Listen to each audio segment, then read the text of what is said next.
An interesting development today. Disgraced Russiagate FBI agent purges ex-posts as Trump admin bears down on Obama intel officials. This is from the Daily Caller. Former FBI agent Peter Strzok deleted all of his posts on the social media site X on Monday. This follows DNI Tulsi Gabbard releasing the documents in a memo on July 18 detailing what she called a years-long coup against President Donald Trump after he defeated former Secretary of State Hillary Clinton in the 2016 presidential race.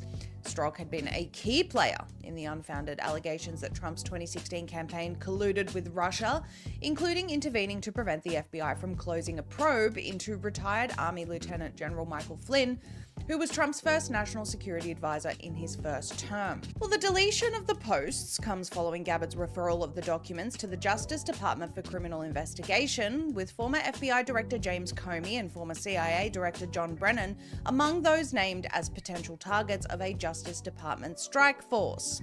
Strzok now serves as a contributor on MSNBC and as an adjunct professor at Georgetown University.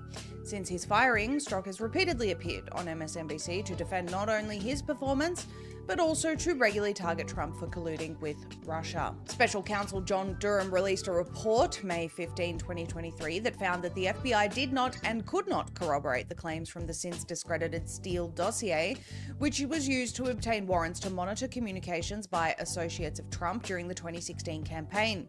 In page 9 of his report, Durham noted Strzok and Andrew McCabe had pronounced hostile feelings towards Trump that were expressed in text messages.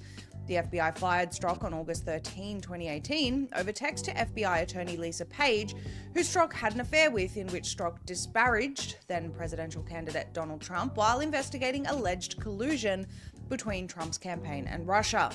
Quote, "In my 23 years in the FBI, I have not seen a more impactful series of missteps which called into question the entire organization and more thoroughly damaged the reputation of the entire organization." That was then FBI Director David Bowditch, who wrote in a draft of the termination letter, according to the Washington Examiner.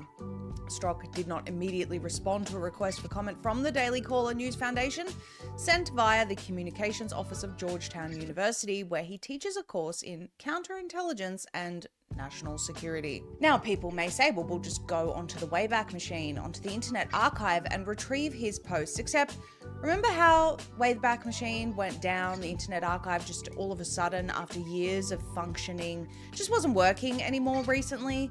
Well, it's interesting because now all archived posts of the former FBI agent Peter Strzok, who helped lead the Trump-Russia hoax, have been removed from the Wayback Machine. And what makes this even more suspicious is that just days ago, the Internet Archive was designated as a federal depository library. This is an announcement from the Internet Archive blogs. It says, announced today, the Internet Archive has been designated as a federal depository library by Senator Alex Padilla. The designation was made via letter to Scott Matheson, Superintendent of Documents at the U.S. Government Publishing Office. Senator Padilla explained the designation in a statement to KQED. It says the archive's digital-first approach makes it the perfect fit for a modern federal depository library, expanding access to federal government publications amid an increasingly digital landscape.